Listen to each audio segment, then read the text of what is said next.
Tonight, fears a nuclear strike could be unleashed on Iran. After a day of more missiles with bigger warheads in the escalating conflict, chaotic scenes on city streets as thousands try to flee the country's capital, Donald Trump warns people to evacuate Tehran. Another jewellery store ram raid inside a southeast shopping centre. A development in the case of murdered teen Phoebe Bishop. Shocking vision of a triple shooting caught on camera. The attackers still on the run after storming a Sydney kebab shop. Close call for Queensland police in the middle of a crash investigation. And a proud dad moment for the God of Thunder on a Byron Bay beach. Made in Brisbane, this is 10 News First Queensland with Sharyn Ghidella. Good evening. Donald Trump has sent diplomatic shockwaves across the world, leaving the G7 summit in Canada due to the conflict in the Middle East. It's a huge snub to many world leaders, including Anthony Albanese, who's had his meeting with the unpredictable US president cancelled. Not only is it embarrassing politically, but eliminates any chance of pitching Australia's strength as a defence and trade partner. Picturesque Kananaskis and the G7 captured, but the coming together has been cut short. I wish I could stay for tomorrow, but they understand. Is there a reason, Mr. President, this is big stuff. The White House press secretary, Caroline Levitt, revealed because of what's going on in the Middle East, President Trump will be leaving tonight after dinner with the heads of state. Just moments before, the Prime Minister had been publicly talking up his face-to-face with the President, scheduled for tomorrow. I look forward to the meeting and I look forward to it taking place. He'd even rung one of the President's Australian friends in preparation. I've engaged with people like Greg Norman. I was in contact with him in the last week. But now Anthony Albanese has been left disappointed. No chance to argue the lifting of tariffs, nor pointing out the benefits of AUKUS, which is under review in the United States. The only cold comfort is that the President appeared to back in the AUKUS deal when meeting with the UK Prime Minister, Keir Starmer. Yep, we're proceeding with that. It's a really important deal to both of us. We're very long-time partners and allies. It was very positive. Agreement between these allies almost went off without a hitch. We just signed a document. This is sorry about that.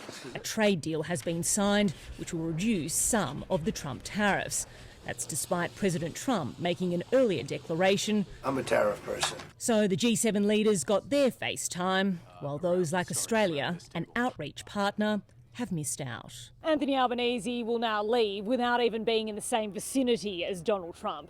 The President has been in Kananaskis, 100 kilometres to the west of where the Prime Minister has spent his time, which is here in Calgary. A spokesperson for the Prime Minister has released a statement saying, given what is occurring in the Middle East, this is understandable. It is to the detriment of Australia that the meeting has not been achieved. I'm sure that in the not too distant future they will meet face to face. For now, the Prime Minister has to be content with meeting other world leaders. You look much younger and good looking than I imagined through your voice. Anthony Albanese is staying the course for his set bilateral talks tomorrow.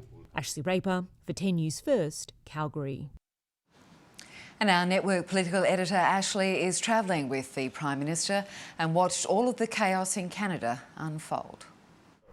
This is a blow to the Prime Minister, but it's not a pointed personal snub. The meeting was highly anticipated at home and there were important issues to discuss. This wasn't a standard check-in with an ally.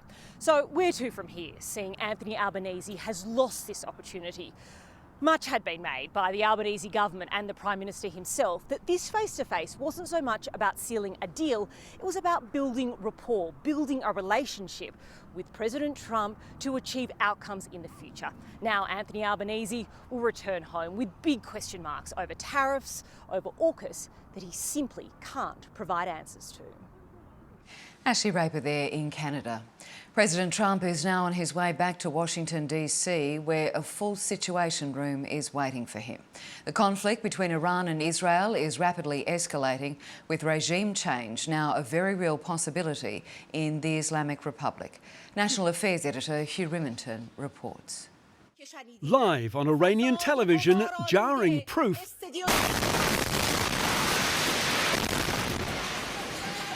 that Israel's intentions go beyond Iran's nuclear program. The Iranian State Broadcasting Center left in flames.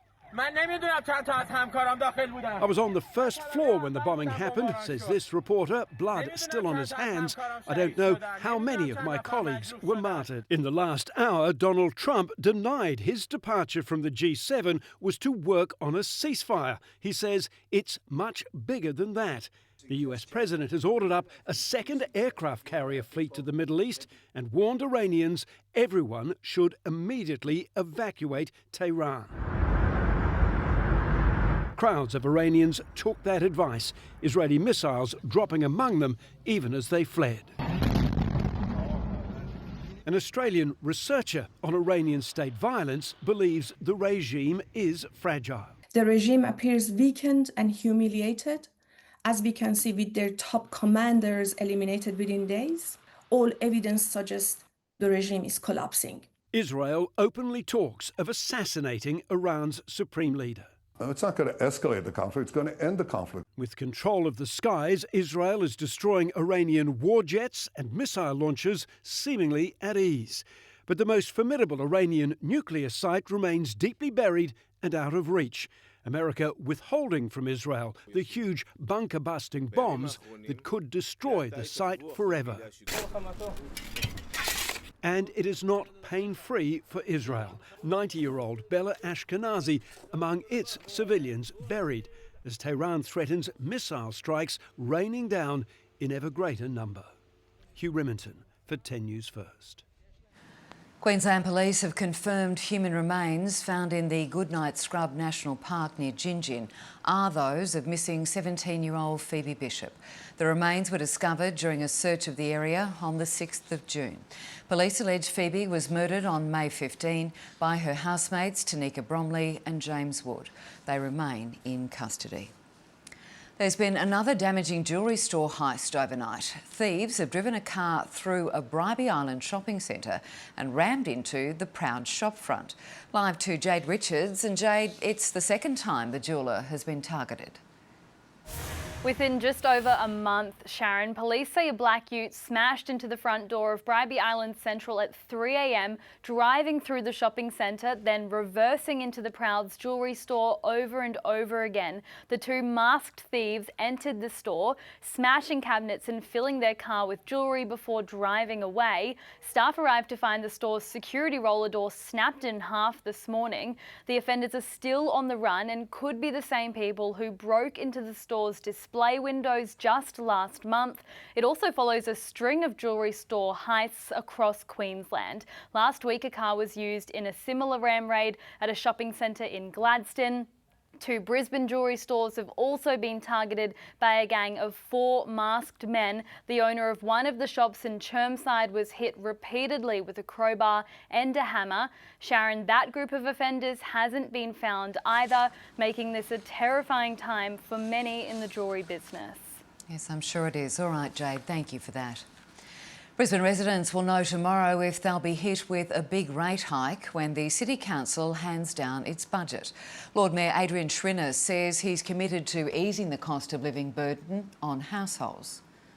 And that commitment, as you know, Madam Chair, was to have the lowest rates in southeast Queensland for our residents. That is something we promised last year at the election, and that is something that tomorrow's budget will deliver. The Lord Mayor has also ruled out an infrastructure levy on households, which a number of other councils have announced. And we'll have a full wrap-up of what the budget means for Brisbane residents tomorrow in 10 News First at 5 o'clock. Tasmania is in mourning after a dedicated police officer was killed while trying to serve a court-issued warrant. Constable Keith Smith is the first officer to be shot dead in the state in more than 100 years, leaving behind a grieving police force and a heartbroken family. A police officer for 25 years and an adored family man. His wife is distraught. They're in a space that they never expected to be in. Constable Keith Smith was admired by his colleagues. It's just a man committed to service, a family man, and to have someone like that serving in Tasmania Police, I think he's one of the best of us. But yesterday, while trying to serve a court-ordered warrant, the 57-year-old was shot dead. Constable Smith did not return home to be with the people that he loved. The Specialist Operations Group was waiting at the entrance of the property near Ulverston, but Constable Smith and his partner were sent in first. As he made his way to the front door, he was killed. Knowing that he's left behind people who've looked up to him and looked to him to support is just so unimaginable. The tight-knit community of Ulverston and Tasmania's policing family is in shock. The Chief Commissioner said, "My heart goes out to Keith's wife and family. We will be supporting them in every way we can during this incredibly difficult time." We have an event as unusual and as rare as this. It really just brings home how dangerous this job can be. It's the first fatal police shooting in Tasmania in more than 100 years. A 46-year-old man remains at Launceston General Hospital under police guard. No charges have been laid. Sophie Jacobson for 10 News First. 2 men have been charged over a brazen road rage incident on the Gold Coast. This is the moment the altercation between 2 drivers played out at Ashmore on the weekend. The driver of the Holden Commodore, who was seen throwing punches, has been slapped with a $1,300 fine and 7 demerit points. Police also issued 4 infringements to the ute driver, fining him $1,000 and 5 points. Maroons coach Billy Slater has responded emotionally to criticism of him during his playing days as his team prepares for Origin Game 2 against the New South Wales Blues tomorrow night. Ted Roker is in Perth soaking up the atmosphere for us. And Ted, it was an ex-Blues player who labelled Billy Slater a grub. Yeah, Sharyn, it was a mic drop moment that sent goosebumps around the fans today, listening in to Billy Slater. He hit back. He was really classy about it all. Now, Aaron Woods, a former Blues player, now a radio personality, he called Slater a grub. A lot of people have been speaking about it over the days. Billy Slater got his chance to talk about it today. He gave a really passionate plea. It was really classy, reminding people that, you know, it's not great. You shouldn't be putting people down, and you know, he wasn't too happy about it. When you degrade someone personally in a derogatory manner, you probably don't deserve one of those privileged positions that you're all in, that we're all in. You don't know what people are going through. And although I might be able to handle it, the next person mightn't be. Maybe our last coach didn't. Plenty of lighter moments at the fan event today, though. Cameron Munster, it was his first captain's run call press conference as skipper of the state, and he was at his cheeky best, explaining why he had to shave the moustache off for this game. Probably just need to clean up my image a little bit more now being the captain. So yeah, that's probably leaning towards it, but I haven't played great with the moustache the last couple of weeks, so try and change something in my game to hopefully spark something. In Game 1, it was the Maroons accused of not turning up in the first 40 minutes. Today, it was the Blues turning up late to the fan event in the city, keeping the Maroons waiting. So hopefully it's a sign of things to come. Sharyn? Oh yes, the Maroons will definitely turn up tomorrow night. All right, thank you, Ted. Still to come on 10 News First Queensland. Queensland crash investigators dash for cover as the driver ignores a roadblock and ploughs through debris. A notorious Ipswich intersection claims more victims, the impact caught on camera. You can't park there. A pilot's lucky escape after missing the runway and landing on the roof of an airport hangar. And while our overnight temperatures may have gotten warmer, our daytime temperatures dropped. After the break, all your weather details and how you could win $10,000.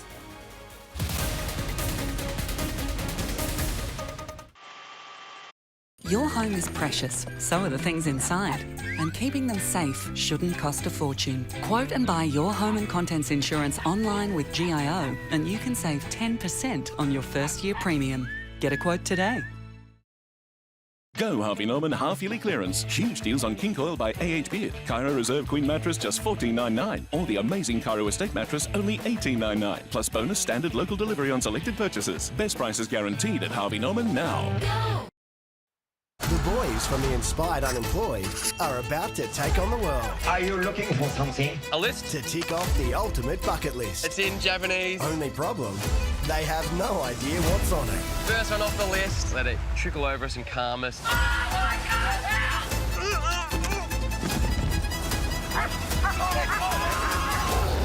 I didn't sign up for this. The List. All episodes now streaming on Paramount Plus. There's a moment when a young girl turns into a woman. It's complicated and not just pretty.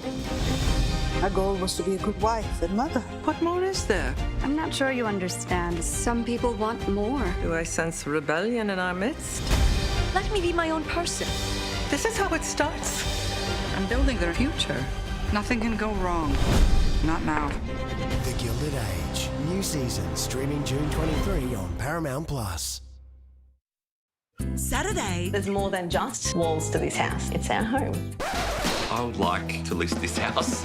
Will it be a change of address or a change of heart? Left me in a strange position now. Love it all listed. Saturday on 10. G'day, take a look at those roads as we start to wrap up your Tuesday. Bit of traffic on the Western Freeway southbound as you head from Mount Cootha down towards around the Ghidella Bridge. That's about a 10-minute plus delay, usual hotspot there. A bit of traffic heading outbound to Coronation Drive through Milton as you head out from the city. Not too bad for the Riverside Expressway heading outbound over the Captain Cook Bridge at this stage, although it is starting to build closer in towards the city. And we're about to head over towards the Boondall region now to check out traffic on the Gateway Motorway with Katy Perry performing tonight. It's Travis Groves, thanks to Freedom. Back shortly. A motorist dash cam has captured the driver of a black Volkswagen Golf running a red light at Ipswich, smashing into two oncoming cars. It happened last month at the intersection of Warwick and Cemetery Roads. Residents say the area is notorious for crashes. Chilling new vision has emerged of the moment gunmen stormed into a kebab store in Sydney's west and fired multiple bullets in an attempted hit. The CCTV shows two people running into the store before firing on people as they attempt to flee. All those hit during the attack are in hospital recovery, including an innocent bystander who worked at the store. The target is believed to be alleged underworld figure Samanjan Azare. Police revealed it's the fourth attempt on Azare's life as New South Wales Premier Chris Minns pledged to put all those behind the attack behind bars. The task force that has been set up by New South Wales Police has all of the resources that New South Wales Police need to smash this crime ring and arrest these animals. No arrests for yesterday's shooting have been made, with the gunman still on the run. Erin Patterson has been accused of changing her story to fit the evidence in her triple murder trial, as the jury heard closing arguments from both the prosecution and the defence. The prosecution suggests Ms Patterson's lies in the aftermath of the fatal beef Wellington lunch were the actions of someone who believed they would never be caught. The sole surviving lunch guest, Ian Wilkinson, sat in court as the jury was told to reject suggestions the deaths of his wife and two in-laws was a horrible accident. Prosecutor Dr Nanette Rogers told the jury Erin Patterson's claims that she may have accidentally foraged death cap mushrooms is a late change to her story to fit the evidence of the case. You may think that it dawned on her at some point that the Asian grocer story didn't add up. She had to come up with something new. You should disregard the claim that this was a horrible accident. Dr Rogers reminded the jury Ms Patterson's usual mobile phone has never been found, claiming its SIM card lost connection as police searched her house, alleging the phone seized by investigators was a dummy. All of this was designed to frustrate the police investigation. She knew that the information on her usual mobile phone would implicate her in the deliberate poisoning of her lunch guests.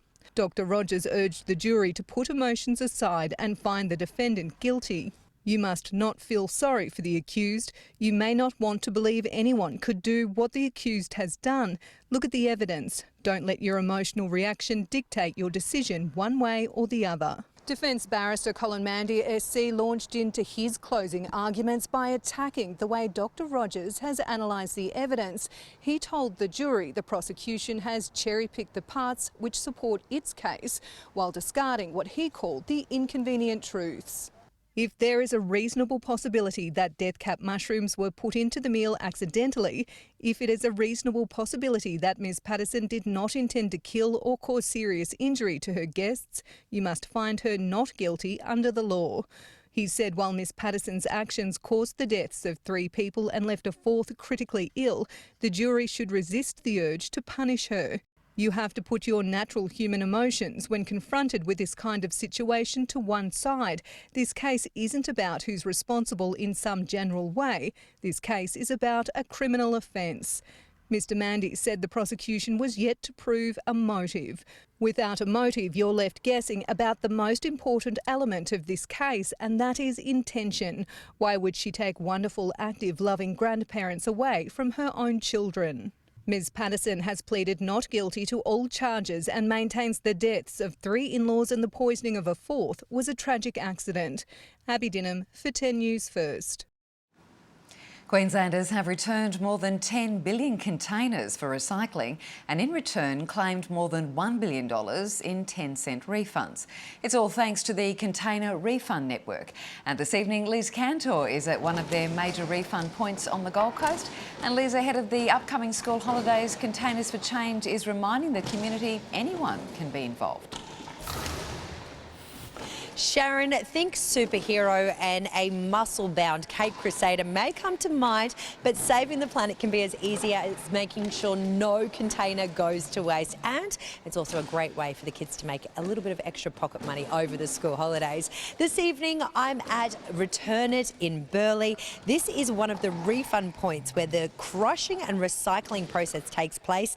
Thanks to Queenslanders, more than 600,000 tonnes of container waste has been diverted from landfill, which is enough to fill almost 3,000 Olympic-sized swimming pools. Every year, about 3 billion containers are sold in Queensland, but 1 billion of these are still going unreturned. That's $100 million in 10 cents refunded, left unclaimed. And if that's not enough incentive to get you started, up until June 30, if you return at least 100 containers in one go, you're in with a chance to win $10,000. Just hold on to your receipt.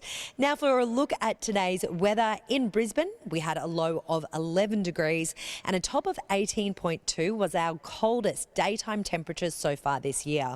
On the satellite, a cloud band and humid onshore winds have brought soft rain to parts of Queensland's north and east coast and kept a lid on daytime temperatures. Elsewhere, a cold front and deep low are bringing gusty showers to Victoria and Tasmania, falling as snow across the higher peaks. Back in Queensland, while our overnight temperatures were a little warmer today, our daytime temperatures dropped. 7 to 17 in Kingaroy, 16 to 19 in Rockhampton, 12 to 25 in Longreach. And in the southeast, we never really got a chance to thaw out today with thick cloud. 7 to 15 in Toowoomba, 7 to 18 in Ipswich, 11 to 19 in Caboolture, 6 to 19 in Canungra. The Sunshine Coast reached 20. The Gold Coast apparently 21. But without the sunshine, it did feel a lot cooler. I'll have more on our weather to come later in the bulletin, Sharyn. We'll see you then. Thank you, Liz. Up next on 10 News First Queensland, a close call for crash scene investigators. Officers flee as an unlicensed driver blasts by. And extreme weather in West Virginia, storms turn deadly as they continue to roll across the United States. That's all the balloons we have.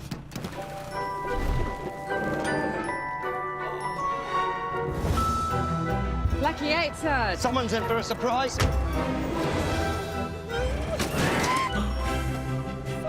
Chief, the pen is mightier than the sword. Well, your party plans may be up in the air, but at least your insurance is sorted. It's good you're with Budget Direct. Insurance solved with Budget Direct. It's deal time, everyone! It is deal or no deal time. The atmosphere is electric. Inside, case 9 is 100 grand! I love this place. It's deal time. 7 p.m. is the new time for Deal Time from Monday, June 30. Mayday, mayday, mayday. There's people out there that are counting on us. Sky Meg has a job to do. You're new here. This isn't the city, it's the north. I guess this job's it's a little dangerous. We make do with what we have. We take care of our own. But when we cut loose. When we can. Skyman, new season now streaming on Paramount Plus. Travelling with kids is tough enough. A system outage has taken down all self-check-in kiosks. So they have to do manual check-in? Uh-oh. Airport 24/7, Thursday on 10. When you're helping your bestie find their forever home. Is this a house you could see yourselves living in?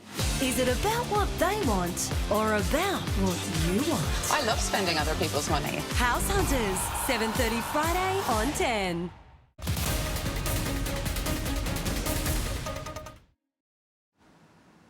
Police body cam has captured the moment an unlicensed teenage driver sped through the scene of a fatal crash at Brassel. The Commodore ute ploughed through debris, being examined by investigators, narrowly missing the officers on Fernvale Road early Saturday morning.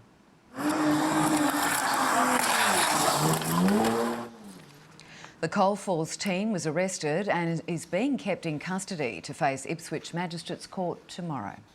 And police have arrested a man on the Gold Coast caught driving a stolen car, stuffed with an unusual haul of stolen goods. The Ford Focus was packed with boxes of vegetables, including sweet potatoes allegedly taken from a Robina grocer. The stolen car caught fire while police were making the arrest. The flames extinguished with a fire extinguisher. It is Queensland's sixth largest city, a gateway to the capital, and expected to be home to more than 250,000 people by 2046. In 2 weeks, Ipswich residents will be slugged a new infrastructure levy to fill what council claims is a funding black hole.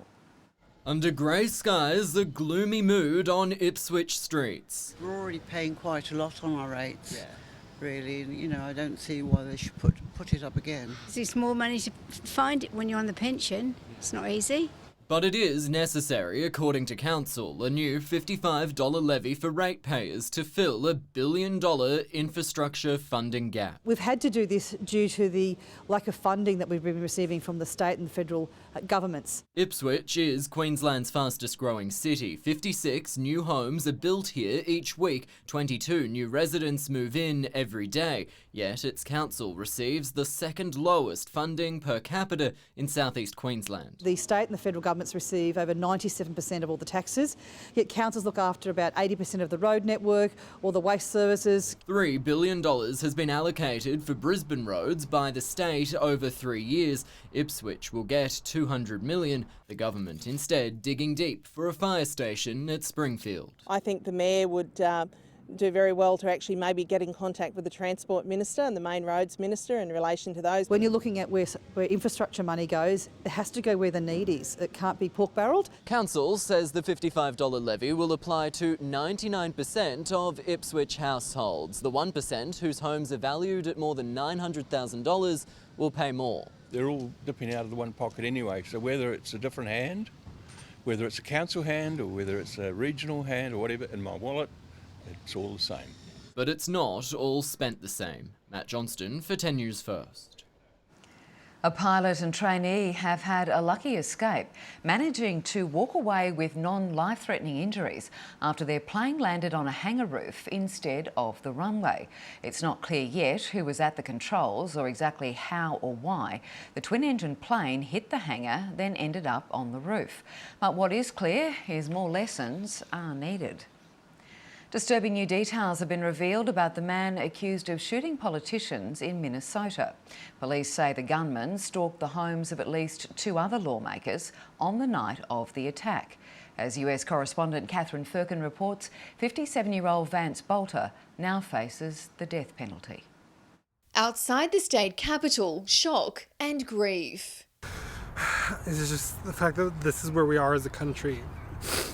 Minnesotans joining to remember popular politician Melissa Hortman and her husband Mark. And to lose her is tragic. I can't believe she's gone. Just a few blocks away, the man accused of so brutally taking their lives faced court, where prosecutors described Vance Bolter's actions as the stuff of nightmares. Bolter stalked his victims like prey. He went to their homes, held them out as a police officer, and shot them in cold blood.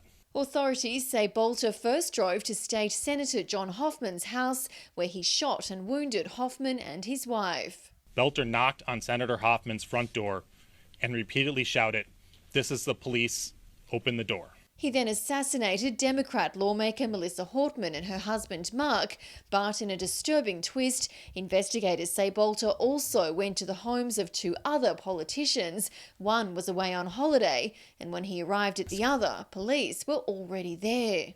In his car, investigators recovered a notebook with the names of at least 40 other lawmakers and 5 more guns. Political violence is prevalent, and the way we talk to and about each other has raised the temperature to unfathomable levels. We cannot continue on this way. Catherine Firkin for 10 News First. Parts of West Virginia have been slammed by extreme weather, leaving at least 6 people dead and dozens of homes wrecked. This apartment building was no match for the storm. The back facade essentially peeled off. Cars were swept from roads and homes torn from their foundations. I've talked to numerous people, and they said it was like a tsunami. They saw water coming down the road like 2 or 3 feet high, that fast. The same storm system killed at least 13 people in San Antonio, Texas, late last week. Still to come, Queensland joins the world's largest study on internet addiction among teenagers. Plus, Rafe Fiennes takes on raging zombies in the sequel to a horror classic. And he's quick as lightning in the surf. The son of Chris Hemsworth marvels on a board in Byron Bay. G'day, one last. Tom Fairchild, I am arresting you on suspicion of the murder of Katie Asquith. You've got to tell them the truth. No!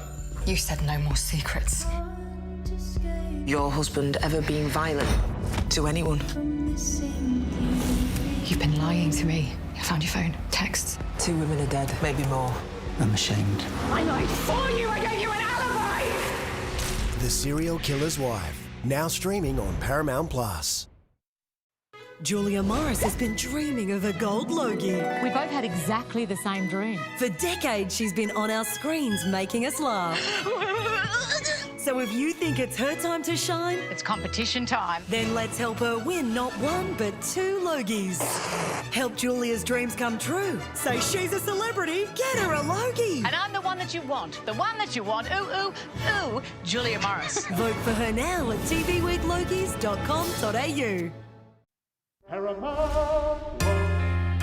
time that I look in the mirror, all these lines on my face getting clearer. The past is gone. Sing with me, sing for a year, sing for the laughter and sing for the tears. Sing it with me, just for today. Tomorrow, the good life will take you away.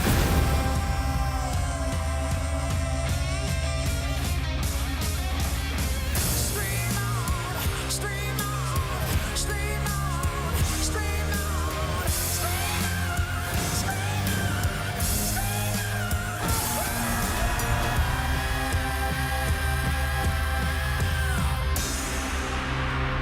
on. Stream on with Paramount+.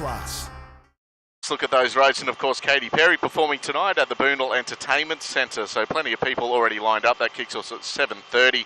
Traffic on the Gateway, of course, northbound through Boondall too, as you head up towards the Pine Rivers Bridge and the Bruce Highway. Nice run though up to the Sunshine Coast this afternoon. Still got a bit of traffic northbound Gympie Road up through Bald Hills, and very heavy on the Riverside Expressway inbound, outbound to the city.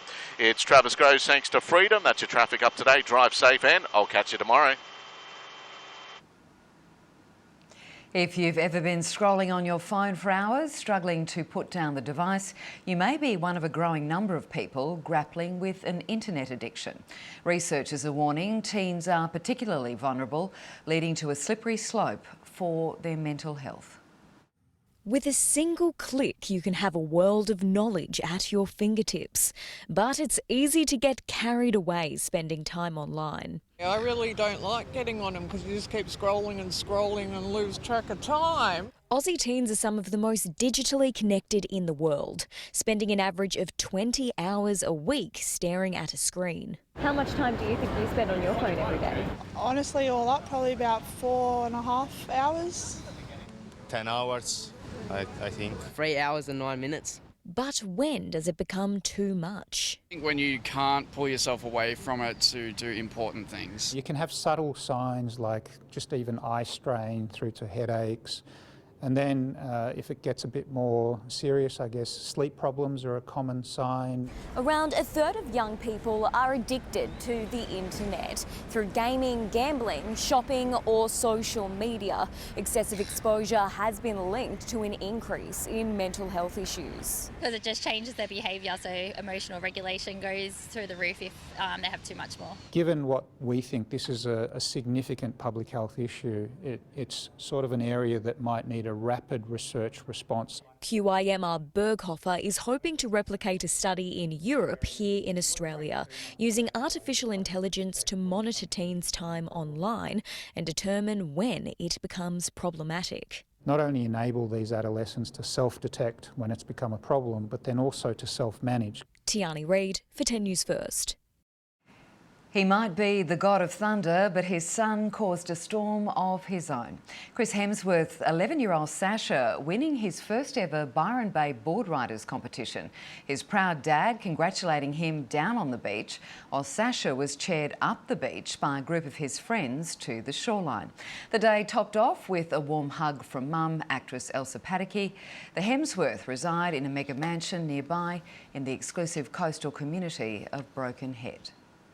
Hot off the success of the papal movie Conclave, actor Ralph Fiennes has swapped his robes for rags, starring in the latest sequel to the hit film 28 Days Later.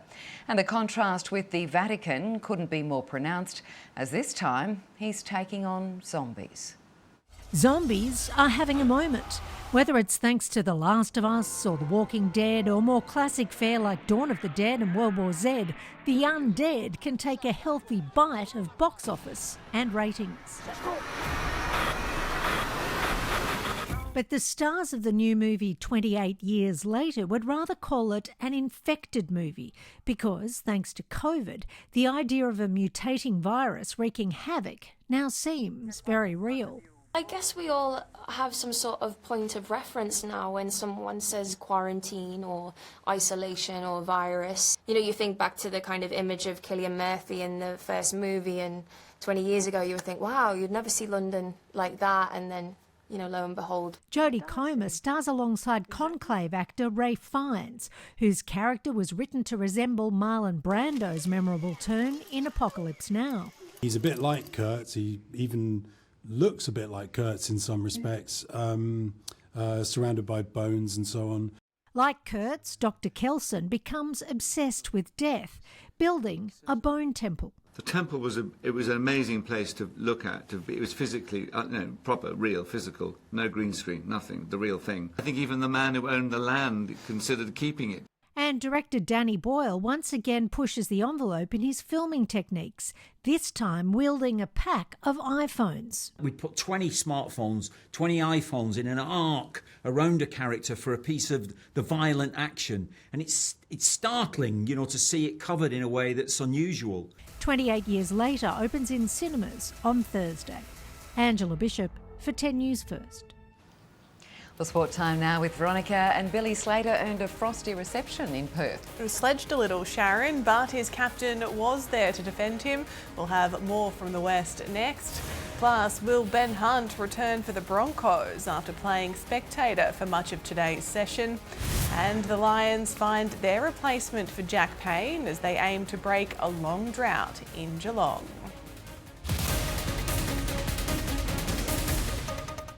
Your home is precious, so are the things inside. And keeping them safe shouldn't cost a fortune. Quote and buy your home and contents insurance online with GIO, and you can save 10% on your first year premium. Get a quote today.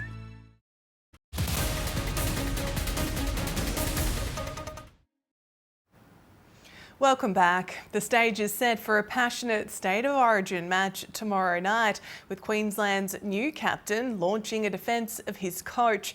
Our reporter Ted Roker is with the Maroons in Perth, and Ted, Billy Slater was heckled a little at today's fan event. Yes, V, we've just come from the Captain's Call press conference where hundreds of fans gathered in the Perth CBD to see both coaches go head-to-head. Slater, he did cop a bit from one Blues fan in particular, but took it all in his stride. Classy as usual, Slater said, with another series on the line, of course he's feeling the pressure. If you're comfortable, you're not doing it right. He was also none too pleased after comments from former Blues prop Aaron Woods, calling Slater a grub on radio. It's safe to say his Maroons are fired up about it, defending their coach today. You got a guy like Billy Slater as your coach and what he's done in the game, it does hurt a little bit. We've got a lot of pressure on us at the moment. Like, we're 1-0 down and he's copping a lot of slack, but he's doing everything he can. He's ticking all the boxes as a team and as players to perform. And I feel like we're putting pressure on him, but he probably might not say that. But me personally, we need to stand up for him, and we've got to do that tomorrow night. Slater also hit back at comments saying the Maroons are soft for not kicking off to Spencer Leniu in Game 1. Tino Fa'asuamaleaui, he's certainly not backing down.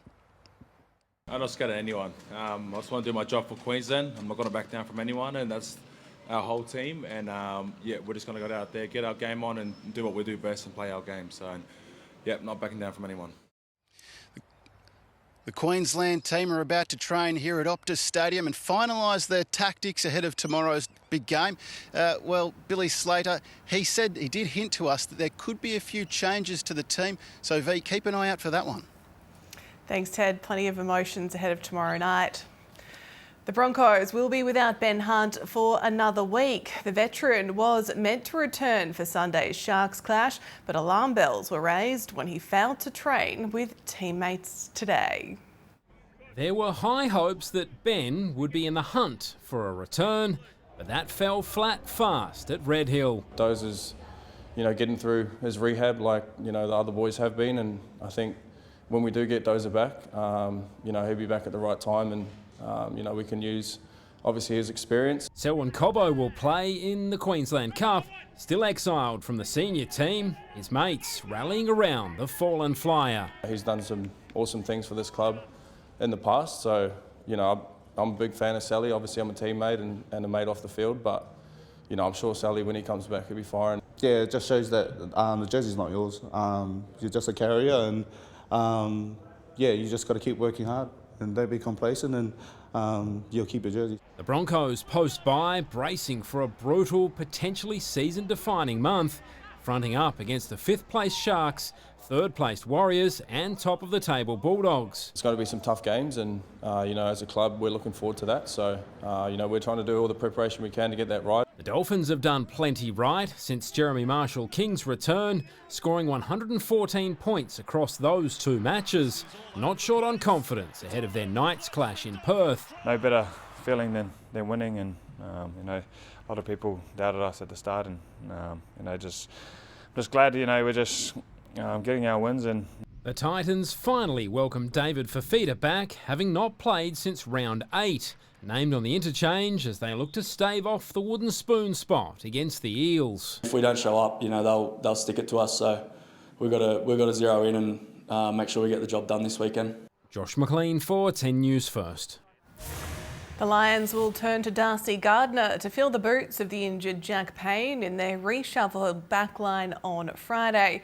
Brisbane on a 2-game slide and about to face Geelong in Geelong, a city they haven't beaten the Cats in since 2003. They keep fronting up year after year, so to play another Friday night game against them down at Geelong is exciting. We like playing those games. We've got lots of X-factor players who love playing in big games.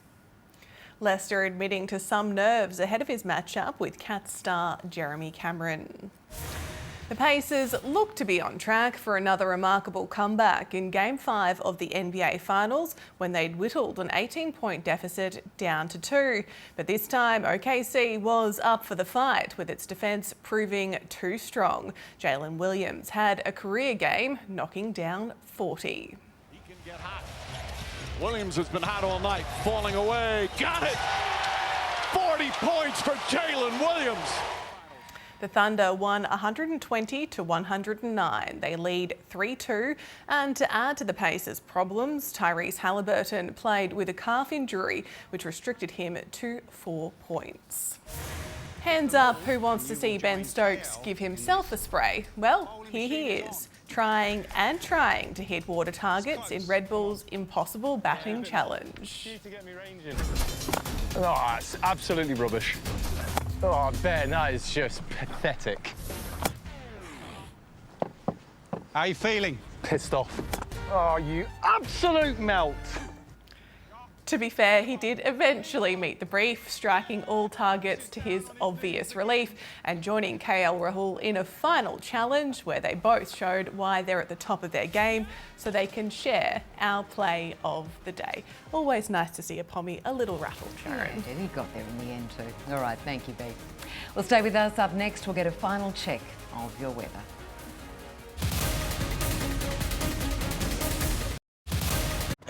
That's all the balloons we have.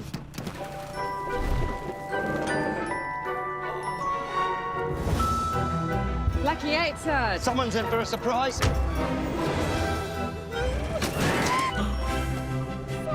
Chief, the pen is mightier than the sword. Well, your party plans may be up in the air, but at least your insurance is sorted. It's good you're with Budget Direct. Insurance solved with Budget Direct.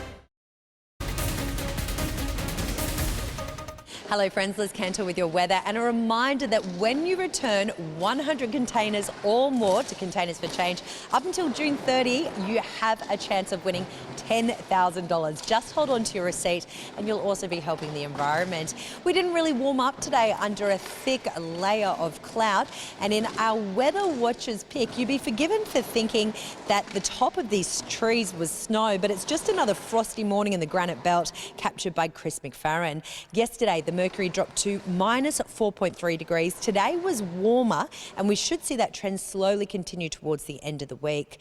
The warmer overnight temperatures are thanks to some insulation in the form of cloud which has returned over the state, but that same cloud coverage kept a lid on temperatures today. Humid winds further north are fueling some showers and light rain. High pressure moves in tomorrow, pushing the wet weather offshore, while a deep low is driving showers and snow over areas of Victoria and Tasmania. Tomorrow, most of the rain should clear Queensland, but we could still see some isolated coastal showers, and the chance of a thunderstorm lingers for Gari. Across Australia, the wet weather also clearing Hobart and Melbourne. Perth, the only capital city with showers tomorrow and a top of 21 there. Showers continue tomorrow night for Origin. Back in Queensland, 19 to 26 with showers for Cairns. Partly cloudy for the coast, while further inland sunny conditions. 8 to 26 for Mount Isa. Dry in Mackay, but Rockhampton could see up to 2 millimetres of rain. A similar story for Bundaberg and Maryborough. Frost still likely around Stanthorpe. In the southeast, we could see the odd light coastal shower for the Sunshine Coast. Partly cloudy elsewhere, with most cities reaching a top of 21. Up the range in Toowoomba, 5 to 17. On Moreton Bay, southwesterly winds becoming southerly, but remaining light. Low tide just before 9 a.m. And the sun should rise over Brisbane around 6:36 tomorrow. Let's hope we warm to 21. It didn't get past 18 today. Looking ahead, overnight temperatures back into the double digits for the rest of the outlook, while Ipswich will see a low of 6 tomorrow, 7 on Thursday, 9 to 24 on Friday and Saturday. For the Gold Coast, dry until Friday and then showers from Saturday onwards. And for the Sunshine Coast, the chance of showers each day. Overnight temperatures a lot warmer than the 2 degrees we experienced last week though, so that's a win, and that's our weather, Sharyn. Thanks, Liz. And that's the latest on 10 News First Queensland this Tuesday. Join Ursula Hager for 10's Late News tonight, and I'll see you tomorrow at 5. Good night.